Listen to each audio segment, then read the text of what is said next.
Assalamualaikum warahmatullahi wabarakatuh.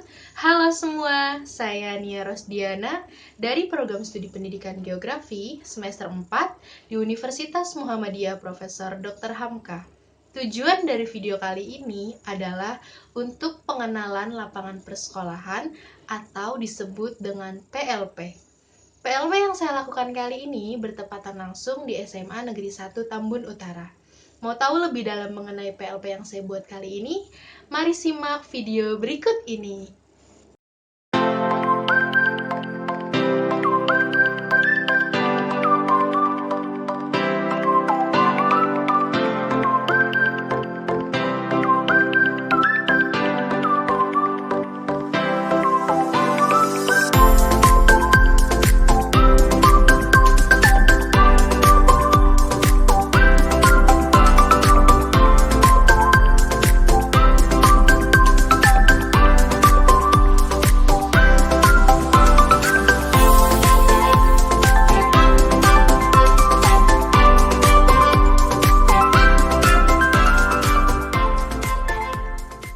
Halo semua, kali ini wawancara saya pertama dengan Kepala Sekolah SMA 1 Tambun Utara, yaitu Bapak Madasar Susanto. Sebelumnya, Bapak sudah berapa lama kerja atau menjabat sebagai tenaga pendidik di sini? Saya bertugas di sekolah ini belum lama, mungkin baru beberapa hari ya, sejak 10 Juli. Oh, baru banget. 10 Juli 2020. Iya. Jadi belum ada 1 bulan. Ya, masih baru. Iya. Ya. Tentang kegiatan di sekolah, sekarang dari sekolah kita ini mengikuti protokol COVID. Iya. Ya, artinya siswa dengan cara BJJ, belajar jarak jauh sesuai dengan BDR, ya, itu belajar di rumah. Edaran yang disampaikan oleh Menteri Pendidikan kita, Pak Mas Nadiem, Ya. itu. Jadi kita mengikuti protokol COVID. Oke, untuk selanjutnya, setiap sekolah kan pasti memiliki kebiasaan Pak ataupun karakteristik tersendiri untuk memilih peserta didik yang siap atau layak menjadi siswa di SMA Negeri 1 Tambun Utara, itu seperti apa? Ya, mekanisme pemilihan siswa sekarang ini sesuai dengan peraturan menteri, ya, bahwa berdasarkan zonasi. Ya.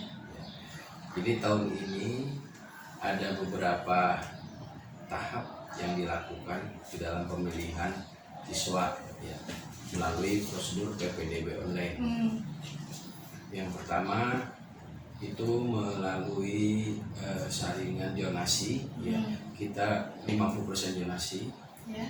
Kemudian anak guru, ya, kemudian kepindahan pegawai, baik itu pegawai negeri, BUMN, TNI, Polri, dan sebagainya.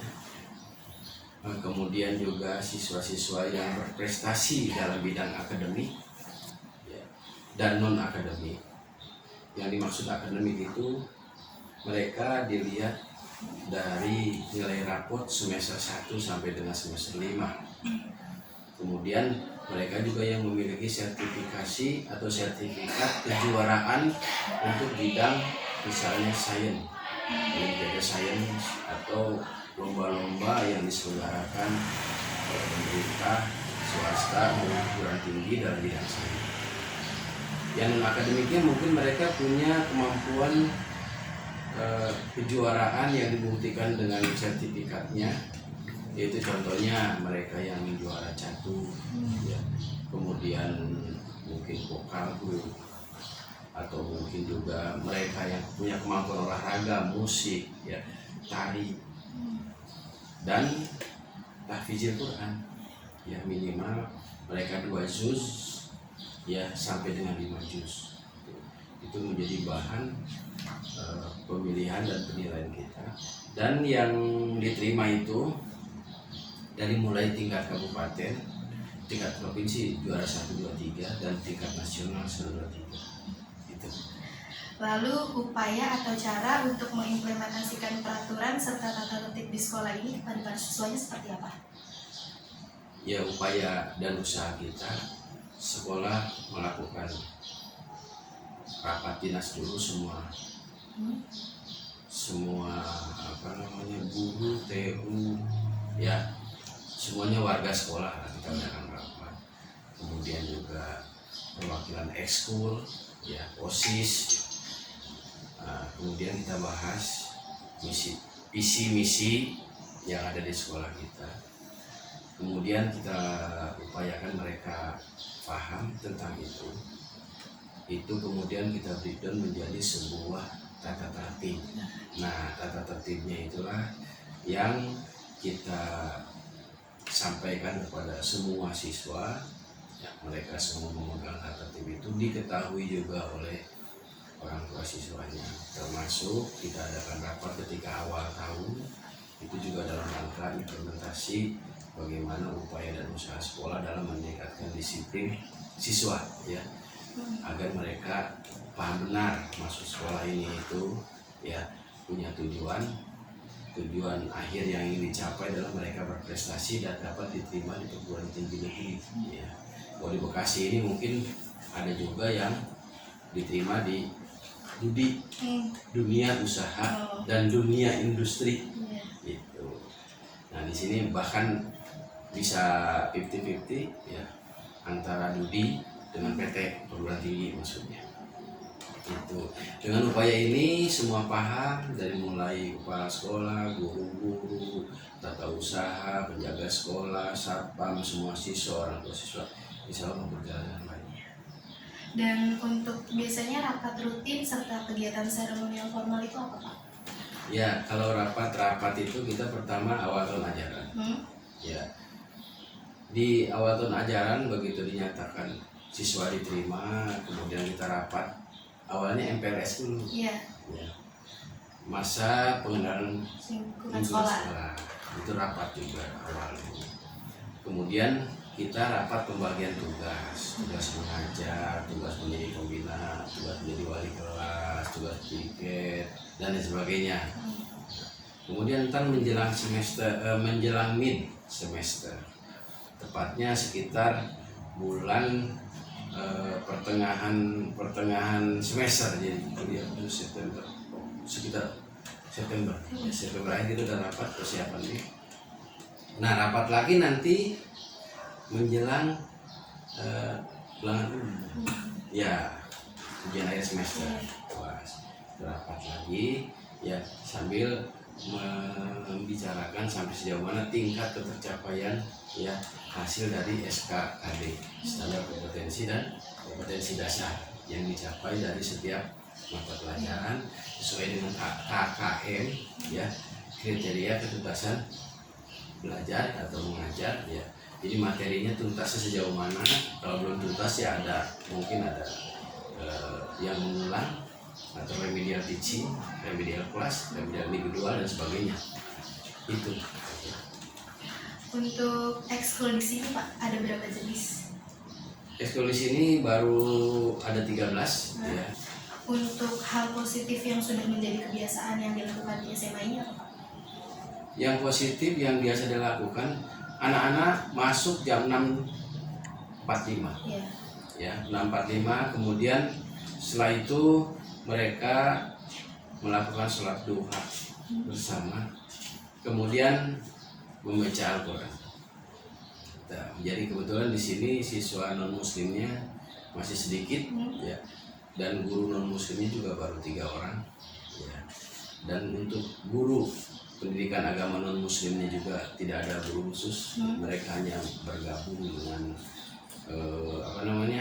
persekutuan atau GHBP gabungan himpunan dan sebagainya.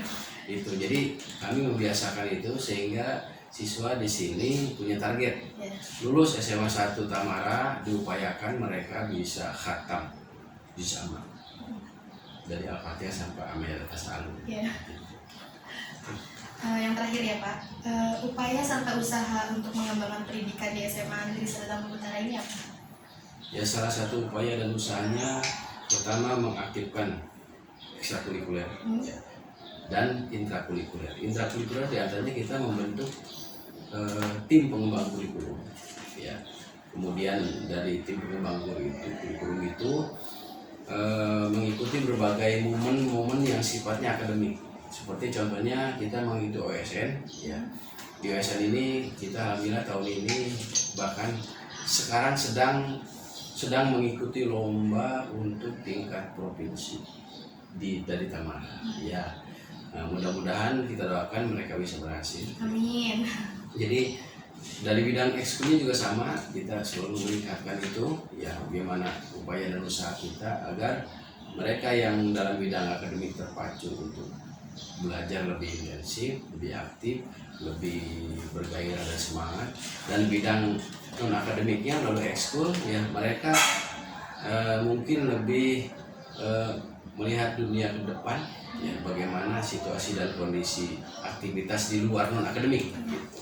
Sehingga mereka lebih giat lagi dalam belajarnya, dan ternyata semakin hari semakin banyak kita mendapatkan piala.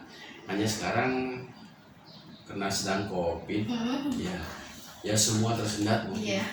Dan ada rencana yang akan kita laksanakan di akhir-akhir ini, di akhir bulan Agustus ini kita punya rencana.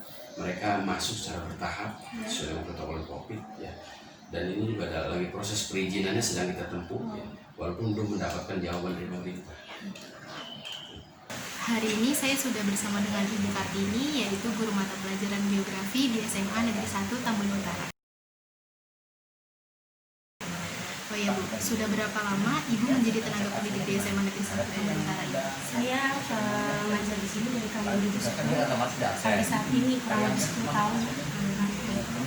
Apakah Ibu langsung ditempatkan menjadi guru geografi? Awalnya kan saya masuk Januari semester 2 tanggung, jadi karena nanggung jadi saya dipiket dulu 6 bulan, tapi pas tahun ajaran barunya setelah 6 bulan jalan-jalan saya ngajar langsung ngajar geografi. Untuk mata pelajaran geografi di SMA Negeri 1 Tamara ini bagaimana Bu? Apakah dikhususkan untuk jurusan IPS saja? Enggak, IPA juga ada kok, tapi larinya lintas minat, bukannya peminatan gitu. Cuma kan kalau yang IPS itu lebih mengarah ya, tapi kalau yang IPA itu cuma lintas minat aja.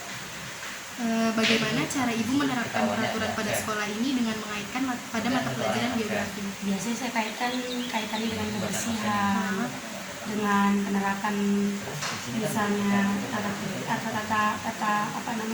bina kelas iya.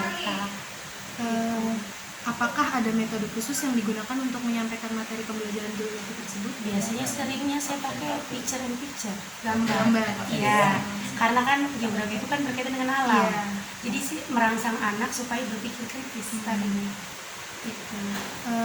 Kegiatan pada pelajaran geografi lebih sering dilakukan dalam bentuk teori atau praktik? Saya pakai dua-duanya, tapi lebih banyak saya ke 60% ke teori, 40% ke praktik. Apakah ada pembelajaran di luar kelas, Bu? Ada biasanya, misalnya kaitannya dengan pedosfer ya, pedosfer itu kan kaitan dengan tanah. Nah biasanya saya suruh anak terjun ke lapangan atau dia bawa sampel tanah dari rumahnya. Kalaupun dia nggak bawa, biasanya saya suruh cari tanah di sekitar lingkungan. Kemudian kita analisis dari struktur sama tekstur itu yang saya pakai. Dan bisa juga biasanya di awal-awal kan ada konsep ya, konsep dasar geografi.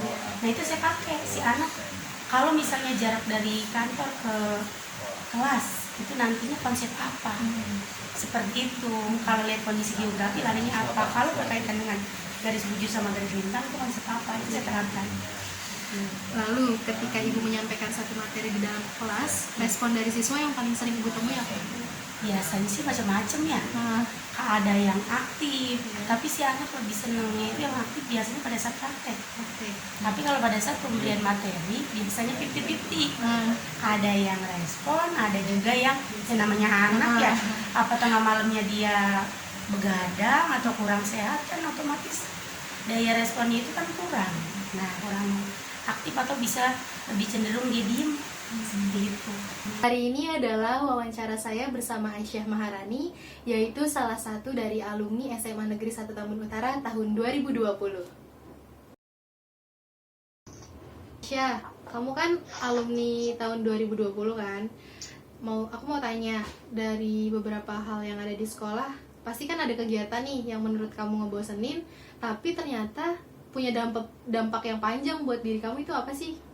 Kegiatan sama tadarus. Itu bagaimana? Bisa dijelaskan? Awal mulai sih kegiatannya menyenangin, tapi ya kita tuh harus ya on time banget. Kan kadang emang masuk jam 45, kadang jam 30 kita harus sudah lari dari gerbang. Terus kalau misalkan kegiatan literasinya itu seperti apa? Seminggu 2 kali. Itu hari apa? Seminggu 2 kali. Iya, hari apa aja? Tadarus juga seminggu 2 kali. Tapi gantian. Kalau literasi di hari Selasa sama Kamis, kalau tadarus Rabu Jumat. Kalau untuk literasi biasanya yang dibaca apa? Kayak novel. Terus misalkan di sekolah itu kan pasti ada hal yang buat kamu termotivasi kan untuk menjadi lebih sukses, lebih rajin ke sekolah. Faktor yang mendukung untuk kamu bisa melihat seperti itu? Teman sama guru sih. Kadang kayak misalnya pelajaran yang dia suka, jadi kayak harus semangat gitu deh. Iya. Kayak pelajaran yang kita suka gitu. Kasih banyak Aisyah untuk hari ini. Demikian video pengenalan